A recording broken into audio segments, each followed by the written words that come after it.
Is Donald Trump trying to lose re-election? In the recent months and weeks, he has said, tweeted, and done things that I could not make sense of. I remember thinking in 2016 that he didn't actually want to win. And now I ask myself a similar question. Is Trump trying to lose re-election in order to go back to his glamorous life, criticism-free?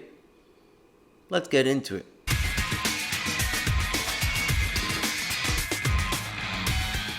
On July 17th, John Lewis, a very respectable civil rights activist and representative of the United States, passed away. He was a civil rights legend, and for that, he was admired by the Republicans and the Democrats. It was a bipartisan respect.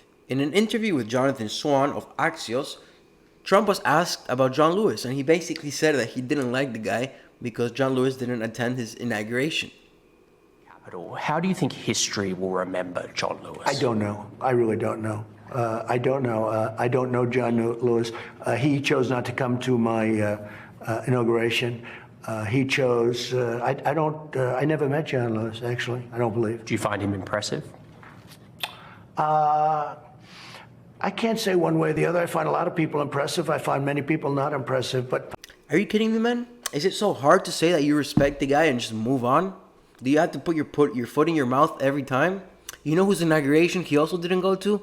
George Bush. You know who gave a eulogy at his funeral? George Bush. Come on, man. In the same interview, Swan asked Trump about the correlation and comparison between South Korea, Germany, and the United States in deaths and COVID. And Trump just started babbling, handing him charts, not really knowing what to say. Check it out. Than any other country in the world, we show more cases. The figure I look at is death. And death is going up now. Okay, and it's 1,000 a day. If you look at death... Yeah, it's going up look. again. Let's look. Daily death. Take a look at some of these charts. I'd love to. We're going to look. Let's look. And if you look at death... Yeah, it's started to go up here's again. One.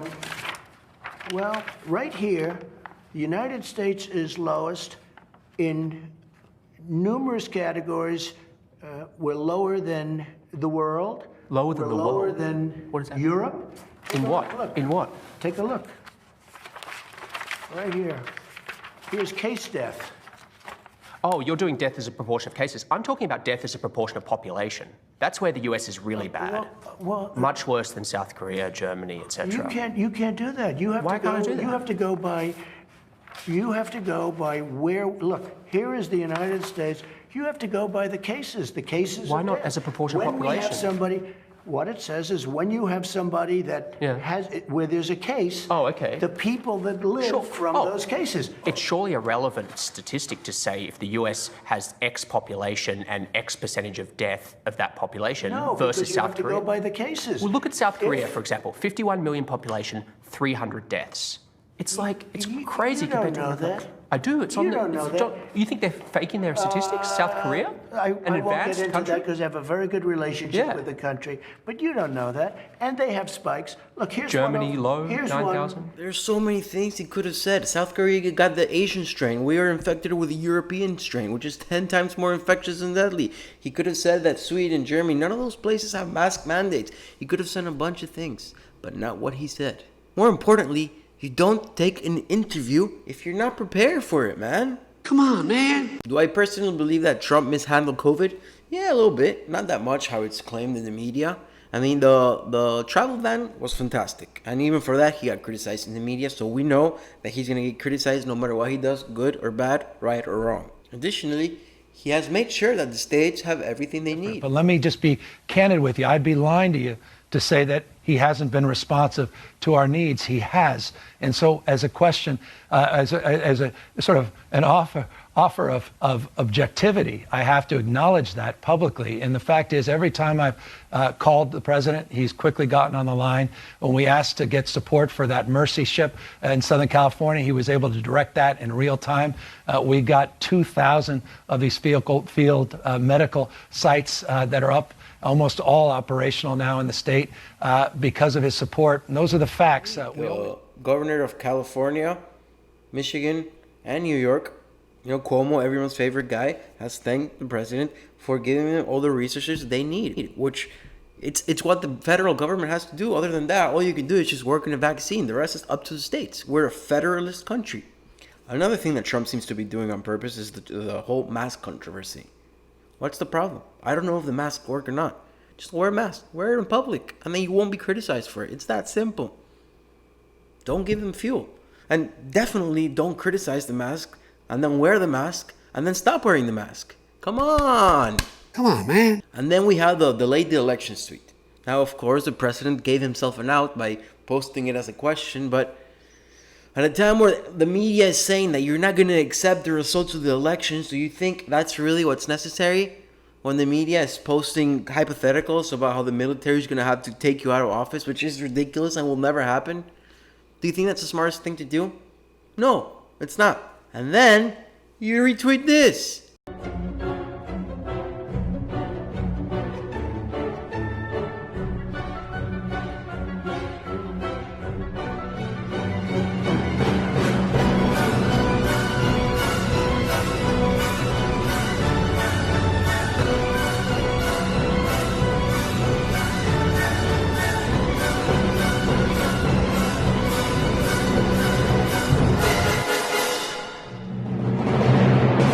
Yes, it's funny, but every breath you take is being criticized. Why would you post this, brother? Come on.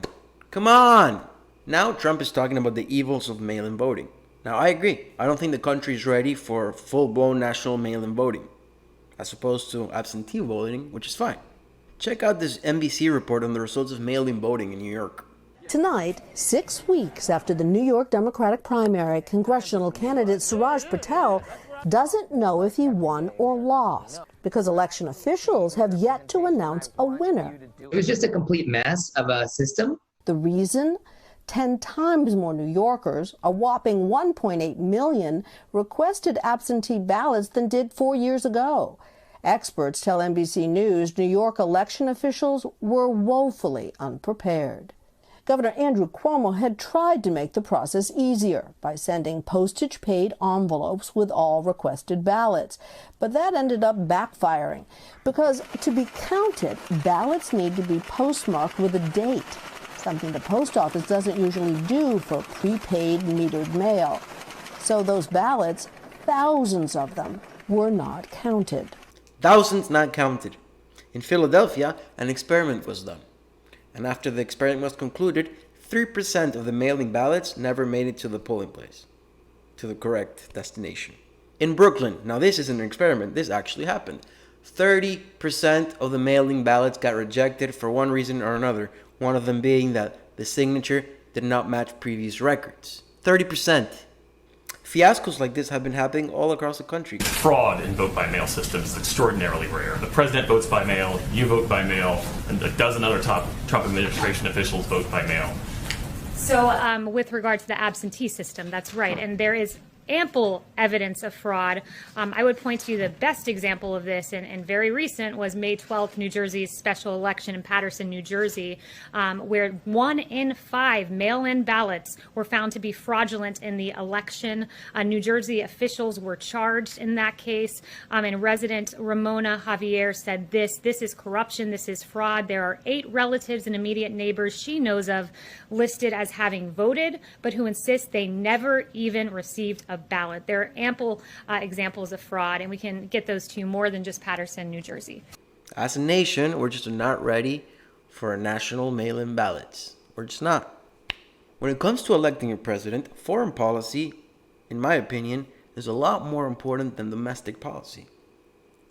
The president doesn't have that much domestic power. The Congress or the courts keep him in check. And yes, in the last 2 or 3 decades, presidents have been high on executive orders. Yes, but still, the power is very limited compared to the foreign affairs powers that they have. When it comes to foreign policy, you need someone that's going to fight for your interests. Now, Trump may be an asshole, but he's an asshole that's fighting for your interests. Do you really want Joe Biden there fighting China for world supremacy? The man doesn't know where he is half the time. He's senile. I feel bad for him. He's not the man he used to be. What do you think? Is Joe Biden fully there? Is Trump trying to lose re-election? Comment down below. Like, subscribe, ginger out. I am very willing to let the American public judge my physical and mental my physical as well as my mental fitness.